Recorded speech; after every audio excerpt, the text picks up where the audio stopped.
ሚራጅና ዣንጊዳ የሚያዩትን ትርኢት ማመን አቅቷቸዋል። ሚራጅ በተለይ ይህ አይነት ትዕይንት የመጀመሪያው ነው። ስለ ወሲብና ዝሙት አንብቦ ቢያውቅ እንጂ በገሃድ አይቶ አያውቅም። ልቡ በድንጋጤ እየመታ ያለ ገዳማዊው 50 ብር ከሌለህ ላበደርህ እችላለሁ አለው ላይዋ ላይ ተከምሮ የሚጋልባት ወታደር። አፈር ብላ ልቀቃታውን! ኧረ እባክህ ልቀቃት ብያለሁ፣ ጀርባህን በጥይት ሳልበሳሳ። ክላሽንኮቭን አቀባብሎ ቆመ ሚራዥ። አይ የመለኩሴ ነገር ወይ ዲያቆን መሆን ይልቅና እባክህ ዛሬ አይነ ጥላህን ግለጥ። ሌላ ጊዜ የምታፈርስበትን ዕድል ላታገኝ ትችላለህ። ስላልቀመስክ ምንም ላይመስል ይችላል፣ ግን ይህን በመሰለ መልካም ማዕድ ላይ ምላጭ መሳብ ገሃነም ነው የሚከተህ። ገሃነም ግባ አለ ሚራዥ ጠመንጃውን ለዣንጊዳ ሰጥቶ ክንዱን እየሰበሰበ። አትለቃትም? አንገቱን ይዞ ከላዩዋ ላይ አንስቶ አፍንጫውን በቦክስ ነረተው። ሌሎቻችሁ እንዳትንቀሳቀሱ፣ ሌሎቻችሁ እነቃነቃለሁ ብትሉ ይህን ጥይት ነው የማርከፈከፍባችሁ አለ ዣንጊዳ ሚራዥ ያቀበለውን ክላሽንኮቭ ከኋላቸው ወደሩ። ውሾች! ሴቷ ላይ ተከምሮባት የነበረው ወታደር ፈርጣማ ስለነበር ሚራዥን መንጋጭላውን በቦክስ ሲነርተው ራሱን አዙሮ ተንገዳግዶ ቆመ። ሚራዥን መልሶ በደንፍላት አገጩን ሲያጣመመው ወታደሩ በቁሙ ተዘረረ። ሴቷ እየተንከባለለች ወደ ዣንጊዳ ተጠጋች። ሚራዥ ወታደሩ እንደወደቀ በከስክስ ጫማ ጭንቅላቱን ከመሬት ጋር አጣብቆ ደፈጠጠው። ሴቷ አዲስ የወጥ ቤት ሠራተኛ መሆኗን ያወቁት ወዲያው ነው። ዣንጊዳ ጠመንጃውን እንደወደረ ሻንጣውንና ጓዛቸውን እንዲይዝ ለሚራዥ ነግሮት ጓዛቸውን ጠቅልለው ከሴቷ ጋር ክፍሉን ለቀው ወጡ። ጥይት ተኩሰው ራሳቸው እርምጃ መውሰድ አይችሉም። ያላቸው አማራጭ ክፍሉን ለቀው መውጣት ነበር። እኔ አለ ዣንጊዳ ከወጡ በኋላ ከዚህ ሰራዊት ጋር ከእንግዲህ አንዲትም ጥይት በጠላት ላይ አልተኩስም። ሚራዥ ማምለጥ አለብን። አሁን እኔም ይሄን እያሰብኩ ነበር። ሴቷ እየተንቀጠቀጠች ነበር የቆመችው።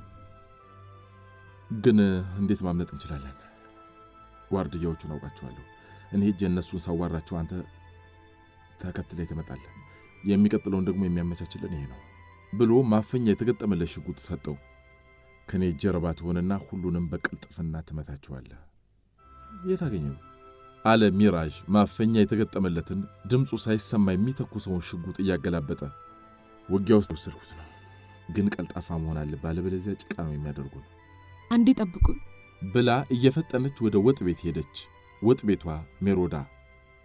የምናመልጥበትን ጊዜ ለምን አናዘገየውም ሲል ሚራዥ ጠየቀው። ይኸውልህ ሺህ ጊዜ ብንዘጋጅ ከዚህ የተሻለ መንገድ የለም። ቢኖርም ከዚህ ሰራዊት ጎን ቆሜ ከእንግዲህ እኔ አልዋጋም። ልንገርህ ሚራዥ፣ ይሄ ሰራዊት አያሸንፍም። በውስጡ ብዙ ባለጌዎች አሉበት። ጦሩን አሳልፈው የሚያስጨርሱ ቅጥረኞች ተሰግስገውበታል። አሁን እነዚህ ደፋሪዎች ቅጥረኞች ላለመሆናቸው ደግሞ ምንም ማረጋገጫ የለንም። የገበሬ ሚስቶችና ልጃገረዶች እየተደፈሩ ነው። ጨዋዎችና የዋሆች እናቶቻችን እየተደፈሩ ነው። ወታደሩ እየተፈራረቀባቸው ደም የሚሸኑ ሴቶች ስፍር ቁጥር የላቸውም። ብዙ የተከበሩ ባለትዳሮችና ሴቶች አንገታቸውን ደፍተዋል። የካህን ሚስት ሳትቀር ቄሱ መስቀሉን ይዞ እየገዘተና እየተማጸነ ተደፍራለች። ሴት ተማሪዎችና የገበሬ ልጆች ያለ ዕድሜያቸው ልጅ አዝለዋል። ከፊሎቹ የማያውቁትን ወታደር ልጅ አርግዘዋል። ይሄ ሁሉ የሆነው በጥቂት ቅጥረኞችና በባለጌዎች ነው። ይህ ሁሉ እርግማንና እንባ የሚፈስበት ሰራዊት እንደሚሸነፍ ከወዲሁ መገመት አያዳግትም። የገበሬ ልጅና ተማሪ ታፍሶ ያለ በቂ ስልጠናና ስንቅ ወደ ጦር ግንባር እየተማገደ እንዴት ነው ድል የሚገኘው? በዚህ ሰራዊት ውስጥ እናት ሀገራቸውን ከገንጣዮች ለመታደግ የሚፋለሙት እጅግ በጣም ጥቂቶች ናቸው። ሀገሪቷም እነዚህን ጀግኖች በየጦር ግንባሩ እያጣች ነው። ጀግኖችና ሐቀኛ ልጆቿ ደማቸውን እያፈሰሱላት አደርባዮችና ቀጥረኞች የሚሾሙባት ናት ይህች ሀገር። እምባው አንቆት ጸጥ አለ ዣንጊዳ። አዎ ልክ ነህ ዣንጊዳ። የሀገራችንን ጥፋት ቆመን ከምናይ እግራችንን እንደመራን ብንሄድ ይሻላል። ሚራዥ እግራችን አይመራንም ጭንቅላታችን እንጂ። ጭንቅላት ነው እግርን የሚያዝ። ልክ ነህ ዣንጊዳ። ስለተሳሳትኩ ይቅር በለኝ። የሚጋነን አይደለም። ከሁሉም በላይ ስህተትን አምኖ ማሻሻል ይበልጣል። ያልተሳሳተ አይማርም። ሚራዥ ያልኩህን እንዳትረሳ። በፍጥነት ዋርድያዎችን መቆጣጠር አለብን። እኔ ነኝ የምቆጣጠራቸው። አለች ወጥ ቤቷ ሻንጣዋን አዝላ። ከመጣች ቆይታለች። ቆማ እያዳመጠቻቸው ነው። ባለውለታዎቼ ናችሁ። እናንተ መርዳት አለብኝ። እንኩ ሻንጣዬን ያዙልኝ። የባትሪ ምልክት ሳሳያችሁ ብቻ ትመጣላችሁ። ረባቸው ስለነበር ምግብ እንዳመጣላችሁ ተማጽኖኛል። ግን ቢያንስ 40 ደቂቃ መታገስ አለባችሁ። ቃኞች እንዳይዟችሁ ጋዙን ደብቁትና ሽንት ቤት ምትሄዱ ምሰሉ። ሁሉንም ነገር ለኔ ተውት። ከሌሊቱ 7 ሰዓት መዳረሻ ላይ የባትሪውን ምልክት አዩ። ጓዛቸውን ተሸክመው ወደ በሩ ሲሄዱ ዋርድያዎቹ ወዳድቀዋል። ፍጠኑ፣ ሌላ አደጋ ውስጥ ሳንገባ ማምለጥ አለብን። ጥያቄ አልቀበልም። ሻንጣዋን ከሚራዥ እጅ ተቀብላ ወደ ጫካው ተመሰገች። እነሱም ተከተሏት። ጎህ ሲቀድ ተሰነይን በርቀት አልፈው ከሱዳን ጠረፍ ሊደርሱ የ6 ሰዓት የእግር ጉዞ ይቀራቸው ነበር። አስቸጋሪው ጉዞ ከዚህ በኋላ እንደሆነ ነገረቻቸው። ከኋላቸው የሚከተሉ ፈላጊዎች ሊኖሩ ከመቻላቸውም በላይ በአካባቢው ከነበረው የጦርነት ውጥረት አንጻር ለሌላ ጦር እጅ መውደቃቸው አደጋ በዛው ልክ እንደሆነም ጭምር። ከአንድ አለታማ ሸለቆ ውስጥ ሲደርሱ ፀሐይ እግሯን ሰደደች። ሸለቆ ውስጥ ተደበቁ። ሜሮዳ እባላለሁ። ጃንጊዳ እባላለሁ። እሱ ደግሞ ገዳማዊው ሚራዥ ነው። ሁላቸውም የፈካ ገጽታ ታየባቸው። አሁን ጥያቄ መጠየቅ ይቻላል? ጥያቄ 1 አለ ጃንጊዳ ዋርድያዎቹ እንዲገደልሻቸው። ምግቡ ተመርዞ ነበር፣ ተመለሰ? በትክክል ተመልሶልኛል። የሚቀጥለውን የጥያቄ ዕድል ለገዳማዊው ልስጥ። ስሙ ማን ነበር ያልከኝ? ሚራዥ። ሚራዥ፣ ያንተ ጥያቄስ? አለች ወደ ሚራዥ ዞራ። መልስ አልሰጣትም። ወደ ምስራቅ ዞሮ ከንፈሩን ብቻ እያንቀሳቀሰ ነበር። የጧት ጸሎት እያደረሰ ነው። ሁሉ ጊዜ እንደዚህ ነው አለ ጃንጊዳ። እሺ፣ አንተ ሁለተኛውን ጥያቄ ጠይቀኝ። ስለሚቀጥለው ጉዞ መነጋገር እንችላለን? በደንብ። ሻንጣዋ ውስጥ የተጣጠፈ ካርታ አውጥታ ነፃ ቀጠናዎችንና የጦር ሰራዊት የሰፈረባቸው አካባቢዎች አሳየችው። ይህ አካባቢ የህወሓት ይዞታ ነው። ጃንጊዳ በግርምት እየተመለከታት ነው። ይሄኛው ደግሞ የሻቢያ። ፍጥነቷና ንግግሯ የወጥ ቤት አይመስልም። ወጥ ቤቷ ይቅርታ፣ ሜሮዳ፣ ስላንቺ ማንነት ማወቅ እንችላለን? ሚራዥ ጸሎቱን ጨርሶ ካርታው ላይ አፍጥጦ ነበር። አሁን ግን እሷ ላይ አፈጠጠ። ወጥ ቤቷ ሜሮዳ ነኛ? አትቀልጂ፣ ንገሪኝ። እሱን ለሌላ ጊዜ እንተው። አሁን በዓላማ እንደሆነናል። ስለዚህ አብረን የጀመርነውን ጉዞ መጀመሪያ እንጨርስ፣ ሌላው አያመልጠንም። ተስማምተናል። ወጥ ቤት፣ ስለ ካርታው ትንታኔሽ ቀጥይ። ሚራዥ በሚያስገመግም ድምፁ አክቶመተመ። እዚህ ካምፕ ላይ 3 ብርጌድ ሰራዊት አለ። እዛኛው ላይ ደግሞ 2 ብርጌድ። ካርታው የሰሜን ኢትዮጵያን የወታደራዊ ቁልፍ ቦታዎችና የጦር ሰፈሮችን የያዘና በመረጃ የተሞላ ነው። የወታደር ብዛት፣ የመሳሪያ አይነት፣ የሰለጠነ የሰው ኃይል ብዛት፣ ወታደራዊ ብቃት፣ የመልክዓ ምድር ድጋፍ በካርታው ግርጌ በቁጥርና በኮድ ምልክቶች ታጭቋል። ከዚች ሴት ጀርባ አንድ ትልቅ ኃይል አለ ሲል አሰበ ጃንጊዳ። ማንም ይኖር ማን ብቻ እኔንና ሚራዥን ከዚህ ጥልፍልፍ እሳት ታውጣን። አሁን ልብሶቻችሁን አውልቁ። ምን አሉ ሁለቱም ወደሷ ባንድ ላይ አፍጥጠው። ሻንጣዋን ፈታ 3 የተለያዩ የሴት አሮጌ ቀሚሶችንና የተቀዳደዱ ነጠላዎች አወጣች። ለዛሬ ሴት መሆን አትፈልጉ? እንሆናለን እንጂ አለ ጃንጊዳ በሞተ ድምፅ። ሚራዥ ቀሚሱን ሲለብስ ሳቋፈነው። እኔ ግን ሰው ቢያገኘኝ የሚስቅ ይመስለኛል። ለመሆኑ ጢም ያለው ሴት አለ እንዴ? ሞልቶ ሙት በይልስ። ግዴለም ጢምህን እኔ ድራሹን አጠፋለህና በእነዚህ ቀለሞች ሳሰማምርህ ቁርጥጣል የገጠር ሴት ነው የምትመስለው። ግንባርክን ሸብሽበው። ሸብሽበው ልጓዝ። ሸብሽበው በዚህ ቀለም ከቀባሁት በኋላ ስትለቀው ቀለሙ የሚፈጥረው ሸንተረር የተሸበሸበ ይመስላል። ከዛም አሮጊት ትመስላለህ። እንደነገረችው አደረገችለት። ፊቱን በሰጠችው መስተዋት እያየ ከተገረመ በኋላ ሻንጣውን ማዳበሪያ ውስጥ ከተተችለትና ወገቡ ላይ ጭና በነጠላ አስነገተችው። ምርኩዝ አስይዛው ጎንበስ ብሎ መሄድ አለማመዳችው። አጭር የሴት ጥላም ያዘ። ጃንጊዳን ደግሞ በራሱ አቅሮሮ እንዲሸከም አደረገች። በወገቧ ሻንጣዋን ጠቅልላ ተሸክማ እሷ ከፊት ሚራዥ ከመሃል ጃንጊዳ ደግሞ ከኋላ ሆነው ጉዟቸውን ቀጠሉ። በጦርነቱ የተፈናቀሉ ሴቶች ነው የሚመስሉት። ገላጣ ቦታዎች ላይ ወሬ እየሰለቁ አስቸጋሪ ቦታዎችን ደግሞ ድምጥማጣቸውን እያጠፉ ብዙ ርቀት ከተጓዙ በኋላ የሚንደቀደቅ ድምፅ ሲሰሙ ሁላቸውም በድንጋጤ ወደ ኋላቸው ዞሩ። አረንጓዴ ሬንጀር ቀለም ያለው ሄሊኮፕተር ደርሶባቸዋል። ከሄሊኮፕተሩ በር ላይ መትረየስ ወድሮ የመገናኛ ሬዲዮ ጆሮው ላይ የሰካው ተኳሽ በሬዲዮ እየወሸከተ ቁልቁል አንዳች ነገር ያሰሳል። አይኑ ቁጥቋጦውና ቋጥኙ ላይ ሁሉ ይቃብዛል። ሄሊኮፕተሩ ዝቅ ብሎ እየበረረ ይንደቀደቃል። በሬዲዮ የሚለፈልፈውና መትረየስ የወደረው ወታደር ጥቁር መነጽሩን አውልቆ በጦር ሜዳ መነጽር ሲመለከት 3 ቡትቱ የለበሱ ሴቶች ውልብ ባሉበት መነጽሩ ውስጥ መትረየሱን አስተካክሎ በፍጥነት አነጣጠረባቸው። ምን ይሻላል አለ ሚራዥ። እንጃ አለ ዣንጊዳ ተስፋ በቆረጠ ድምጽ። የመሮጥ አዝማሚያ እንዳታሳዩ። ለምን ሮጠን ወደ ቋጥኝ ውስጥ አንገባም? እንዳትሮጡ ብያለሁ። ዝም ብላችሁ በተረጋጋ ሁኔታ ተራመዱ። እየቀረቡን እኮ ነው። ብንሮጥም አናመልጣቸው። እሳት የሚተፋ መትረየስ እኮ ነው ያነጣጠሩብን። አካባቢውን ያናወጠ ፍንዳታ ሲሰሙ በድንጋጤ ደንዝዘው ወደ ኋላቸው ዞሩ። ሄሊኮፕተሩ በእሳት እየጋየ ወደ ታች ተምዘገዘገ። አሁን በፍጥነት መሮጥ አለብን። እንሩጥ።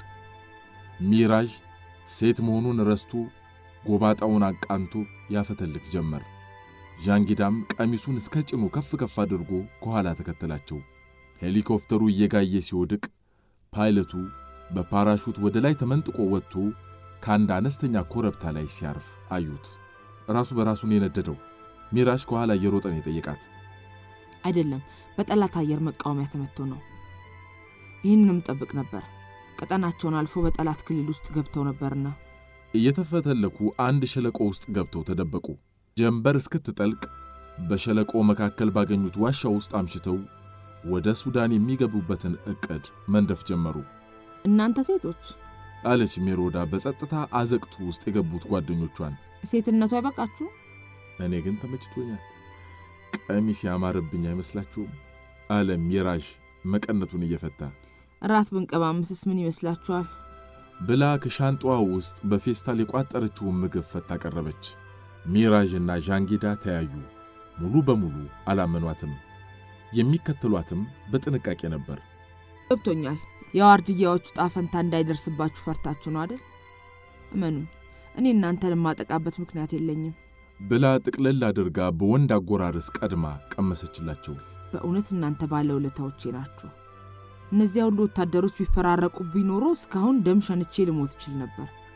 እናንተ ታደጋችሁኝ እንጂ። አካባቢው ሙሉ በሙሉ በጨለማ ከተዋጠ በኋላ ለቀጣዩ ጉዞ መዘገጃጀት ጀመሩ። ቀሚሶቻቸውን በጀለብያ ቀየረችላቸው።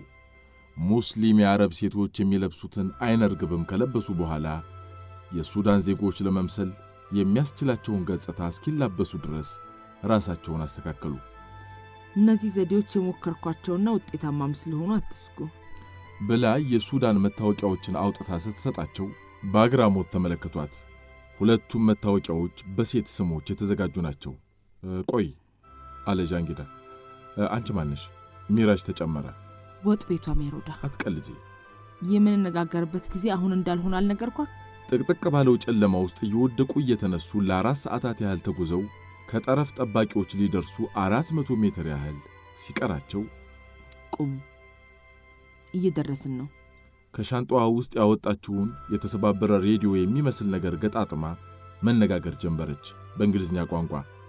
ከአንድ ሰዓት ቆይታ በኋላ ሬዲዮው ወደ እሷ ደወለ። We are on the way. Radio.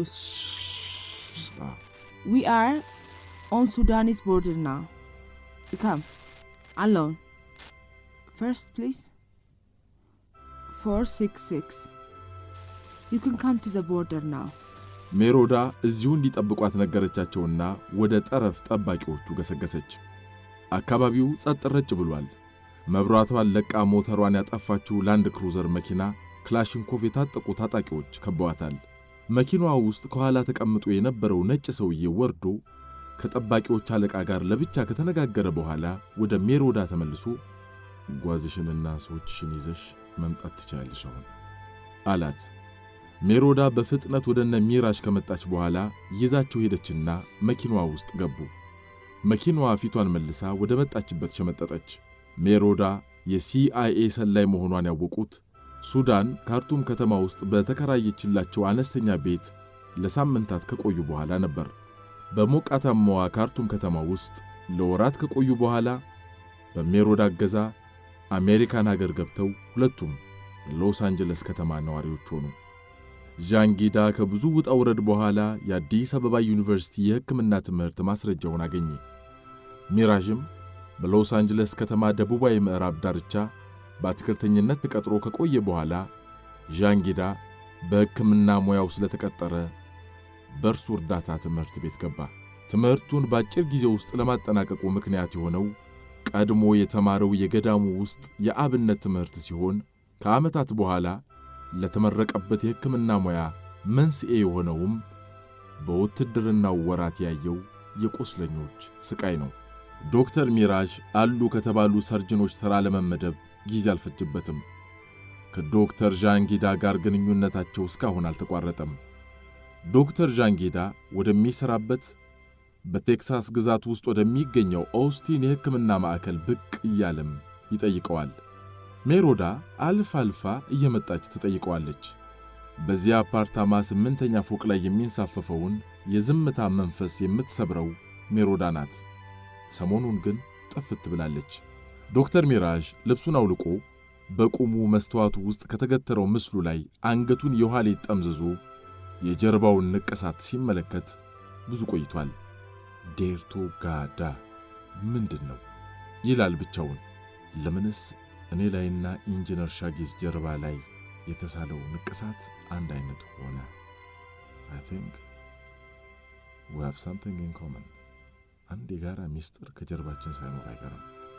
ስለ ንቅሳቱ ሲያስብ ከቆየ በኋላ መልሶ ደግሞ ስለ ኢንጂነር ሻጊስ የልብ ህመም ማሰብ ጀመረ። እነዚህን ሁለት ሚስጥሮች መፍታት አለብኝ ብሎ ብቻውን እየተነጋገረ ያለ ስልኩ ተንጫረረ። ሃሎ፣ ጤና ይስጥልኝ ዶክተር ሚራዥ። ጤና ይስጥልኝ ኢንጂነር ሻጊስ አለ ሚራዥ ሲጠብቀው በመደወሉ ተደስቶ። በ101ኛው መንገድ ቁልቁል እየነዳሁ ነው። ከነገርኩህ ቦታ እጠብቅሃለሁ። መጣው ኢንጂነር መጣው። ፈጥኖ ስልኩን ዘግቶ መለባበስ ጀመረ። ሚራዥ ሁሌም እንደሚያዘወትረው ሰማያዊ ጂንስ ሱሪና ነጭ ቲሸርት ከለበሰ በኋላ ፎቁን በአሳንሰር ወረደ። ሰማያዊ ፕራዶዋን መኪና አስነስቶ ወደ 101ኛው አውራ ጎዳና አሳብሮ ገባ።